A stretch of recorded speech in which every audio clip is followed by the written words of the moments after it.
The opinions expressed by Keith Elliott and his guest do not necessarily reflect the official policy, position, or opinions of RE/MAX, RE/MAX Olympic Realty, the National Association of Realtors, Virginia Association of Realtors, or the Greater Piedmont Area Association of Realtors. The opinions shared on this show are not intended to be a forecast of real estate market patterns, future events, or a guarantee of future results, and may be subject to change based on other conditions and economic factors.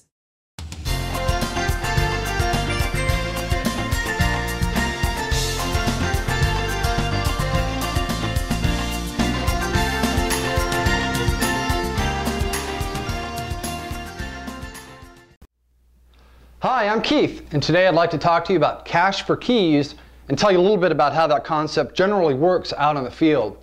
Now, a homeowner falls behind on their mortgage, and at some point they realize that there's no way that they could possibly bring their mortgage payments current, and ultimately they will end up losing their home to foreclosure.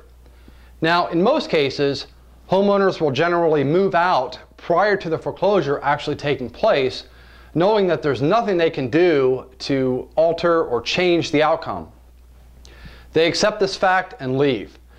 But if after the foreclosure the homeowners are still in the home, the mortgage company may at their discretion choose to present a scenario called cash for keys. I think the term cash for keys is misleading because it's never actually cash that they hand over. It's always a company issued check. At any rate, the mortgage companies understand that once the foreclosure has taken place, they may still have a big problem. They need to ensure that all occupants are out of the home so that it can be prepared properly for resale. Now, usually the mortgage company will hire an asset management company or maybe a real estate professional to drive by the home, take some photos, and work up a broker-priced opinion. And this report will denote the value for the subject property. Now, if the representative determines that the home is still occupied at that time, the entity who took the property back understands that it may take them a while to petition the court and have the occupants evicted.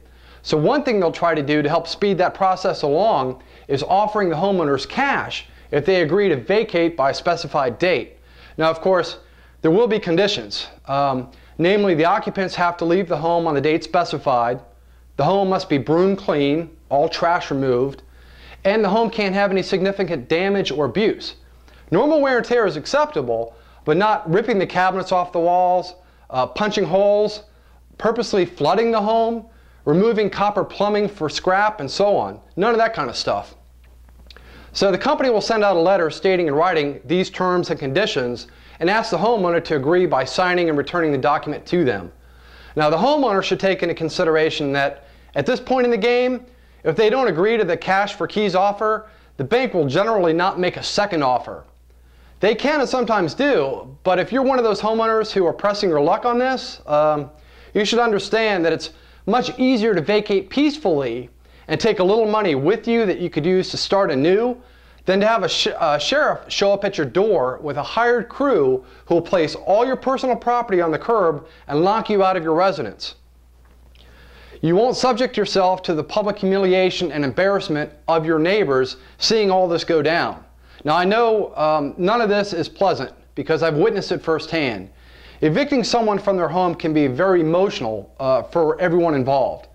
The last thing you want is to be at work and come home to find all your stuff picked over in the street while you fret and fume because you see people carrying off boxes of your belongings. Believe me, you don't want that. So if your lender offers you cash for keys, my suggestion to you is take it. Okay, so assuming the homeowners agree to leave the home in good shape, upon receipt of the signed cash for keys agreement, a company representative will show up on the designated date. The person will conduct a walkthrough of the property to make sure that all the conditions have been met. And upon receiving the keys to the home, they'll present the occupants with a corporate check. Now, at this point, the occupants can go on their way. There's usually nothing else required from them. They're free to go. Now, once the representative receives the keys and the occupants leave, the representative will ensure that the locks are immediately changed. Now, here are some suggestions on what you could do if you've been offered or anticipate being offered cash for keys. First off, you're going to need to make arrangements to relocate yourself, your family, and your pets to another residence.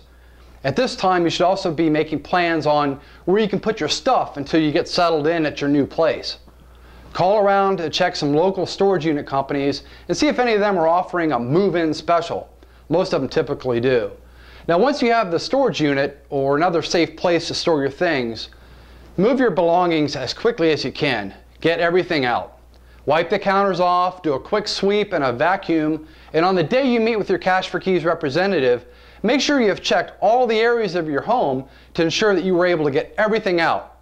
Now I hate to say this because sometimes folks might forget about the attics, the crawl spaces, or any other areas where you may have hidden valuable items. You don't want to leave any of that stuff behind. Also, you should keep in mind that the representative is just that, a representative. There's no reason to be hostile or angry at this individual. Take it from me, there are much more pleasant things a representative could be doing than overseeing someone losing their most prized possession, their home. Believe me, it's going to be uncomfortable for both of you. Just stay cool, hand them the keys, they'll hand you a check, and you can be on your way. Now, a few parting words. For those of you who are about to go through this, losing your home to foreclosure and having to hand over your house keys, this event in itself might seem incredibly painful and insurmountable. And as devastating as it may be for you and your loved ones, I want you to keep in mind one thing. This is just a temporary setback for you. You already know what effort it takes for you to buy and own your own home. You've done it once already, so it'll be much easier for you to do next time than if you had never done it at all in the first place. You follow me? The world might strip away your possessions and take your home, but it can't take away your mind and your creative powers you have to control and influence your own destiny. You'll bounce back wiser and better for it in the long run. So in closing, I just want to say thank you for taking time out of your busy day to watch this video. I hope I was able to give you some idea of what might happen if your mortgage company decides to offer you cash for keys to vacate your home. Now, if you have any stories or personal experiences on this topic, I would love to hear from you.